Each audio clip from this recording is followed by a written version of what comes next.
नूरपुर का जिन्न, एक नई रहस्यमयी और ईमान से भरी कहानी। कई 100 साल पहले की बात है। एक छोटे से गांव का नाम था नूरपुर। यह गांव हरे भरे पेड़ों और साफ पानी के झरनों से घिरा हुआ था। वहां लोग सादगी और मोहब्बत से रहते थे। लेकिन कुछ समय से नूरपुर पर एक अजीब साया मंडराने लगा था। रात के वक्त जंगल से अजीब अजीब आवाजें आतीं। कई लोग जिन्होंने जंगल के पास घर बनाए थे, अचानक लापता हो गए। और जो लौटे वे इतने डरे हुए थे कि बोल भी नहीं पाते थे। गांव के लोग अब रात को घरों के बाहर निकलना बंद कर चुके थे। इमाम अब्दुल रहीम का हौसला नूरपुर के बीचों बीच एक पुरानी मस्जिद थी, जहां एक बुजुर्ग इमाम रहते थे, अब्दुल रहीम साहब। वो एक बहुत नेक और परहेजगार इंसान थे। उनके दिन रात कुरान की तिलावत में गुजरते। गांव में सब कहते, अगर कोई जिन्न है भी तो वह अब्दुल रहीम के आसपास फटक नहीं सकता। एक दिन कुछ गांव वाले रोते हुए मस्जिद पहुंचे। उन्होंने कहा, हुजूर, जंगल के पास रहने वाला रईस मियां रात को गायब हो गया। उसके घर में सिर्फ जली हुई दीवारें रह गईं। अब्दुल रहीम साहब ने गहरी सांस ली और बोले, डर से नहीं, ईमान से काम लो। अगर अल्लाह चाहे तो कोई ताकत इंसान को नुकसान नहीं पहुंचा सकती। उन्होंने फैसला किया कि वे खुद उस जंगल में जाएंगे। जंगल की पहली रात रात का वक्त था। पूरे गांव में सन्नाटा था। अब्दुल रहीम ने वुजू किया, कुरान शरीफ उठाया और अकेले ही जंगल की तरफ निकल पड़े। उनके कदमों की आहट पत्तों पर पड़ रही थी। हवा में ठंडक और अजीब फुसफुसाहट थी। जैसे ही वे एक पुरानी गुफा के पास पहुंचे, अचानक एक भारी आवाज गूंजी, कौन है जो मेरी पनाह में दखल देने आया है? बुजुर्ग ने बिना डरे जवाब दिया, अल्लाह का एक बंदा हूं, उसके नाम से यहां आया हूं। आवाज गुस्से में गरजी, अगर वापस न गया तो तुझे जला दूंगा। अब्दुल रहीम ने मुस्कुराकर कहा, ला हौला वला कौव्वता इल्ला बिल्लाह। जिन्न का हमला अचानक गुफा के अंदर अंधेरा छा गया। एक बड़ी काली परछाई हवा से बनी और उनके सामने आ खड़ी हुई। उसकी आंखें लाल अंगारों की तरह जल रही थीं। जिन्न ने तेज आवाज में कहा, मैं इस जगह का मालिक हूं, कोई इंसान मुझे नहीं रोक सकता। अब्दुल रहीम ने कुरान खोली और आयतुल कुर्सी की तिलावत शुरू की। उनकी आवाज से गुफा में नूर फैलने लगा। जिन्न पीछे हटने लगा। उसकी चीखें गूंजने लगीं।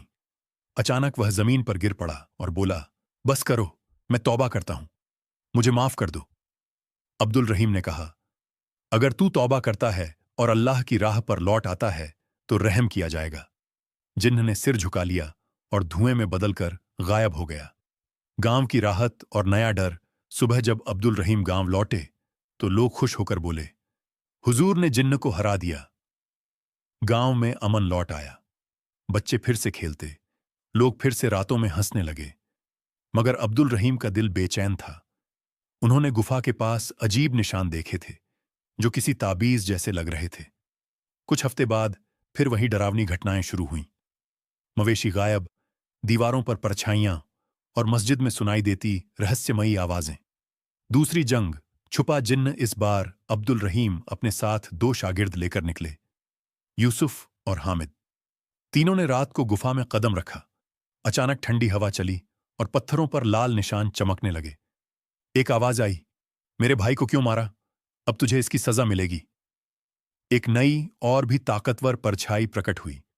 उसकी शक्ल इंसान जैसी थी, मगर उसके बाल हवा में लहराते और आंखों में आग थी। अब्दुल रहीम ने सूरह यासीन पढ़नी शुरू की। गुफा कांपने लगी।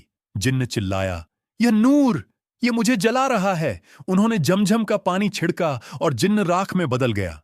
लेकिन राख से एक आवाज आई, तू हमें नहीं रोक सकता, हमारा सरदार अब जागेगा। पुराना मकबरा और रहस्य। अगली सुबह अब्दुल रहीम को मस्जिद के पीछे एक पुराना मकबरा मिला। वहां दीवार पर लिखा था, जिसने 2 जिन्न हराए वह असली जिन्न के दरवाजे को जगाएगा। उन्होंने समझा कि असली जंग अब बाकी है। रात को वह मकबरे के नीचे बने तहखाने में उतरे। वहां एक पत्थर की तख्ती रखी थी, जिस पर लिखा था, हर 1000 साल में एक जिन्न उठेगा जो दुनियाओं को मिला देगा। काला दरवाजा और जिन्हों का राजा। मकबरे के नीचे एक काला दरवाजा था, जिस पर अजीब नक्श बने थे। जैसे ही अब्दुल रहीम ने बिस्मिल्लाह कहा, दरवाजा हिलने लगा। अंदर से गर्म हवा निकली और एक भयानक आवाज गूंजी, तूने मेरे दोनों बेटों को मारा, अब तू मेरा सामना करेगा। दरवाजे से निकलकर एक विशाल जिन्न आया, जिसकी ऊंचाई पेड़ों जितनी थी। उसकी आंखें आग जैसी और शरीर काले तूफान जैसा। वह बोला, मैं जिन्नात का राजा झालर हूं, अब इंसानों पर मेरी हुकूमत होगी। अल्लाह की मदद और अंतिम जंग। अब्दुल रहीम ने कुरान को अपने सीने से लगाया और सजदे में गिर पड़े। उन्होंने दुआ की, या अल्लाह, तेरी मदद के बिना कुछ भी मुमकिन नहीं। तभी आसमान से एक नूर उतरा। वह नूर दरवाजे और जिन्न दोनों पर पड़ा। जिन्न चीखने लगा, नहीं, यह नूर मुझे जला रहा है। अब्दुल रहीम ने जोर से सूरह अल बकरा की तिलावत शुरू की। पूरा तहखाना रोशनी से भर गया। जिन्न धुएं में बदल गया और दरवाजा खुद ब खुद सील हो गया। उस पर नूर की एक मोहर लग गई। नूरपुर की नई शुरुआत। जब लोग सुबह उठे तो देखा कि पूरा गांव चमक रहा था। हवा में सुकून था, पेड़ों पर हरियाली लौट आई थी। अब्दुल रहीम ने गांव वालों को बुलाया और कहा, अल्लाह की कसम, यह जीत मेरी नहीं बल्कि ईमान की है। जिसने कुरान को अपना सहारा बनाया, उसे कोई जिन्न नहीं हरा सकता। मस्जिद को नया रूप दिया गया। लोग रोज कुरान की तिलावत करने लगे।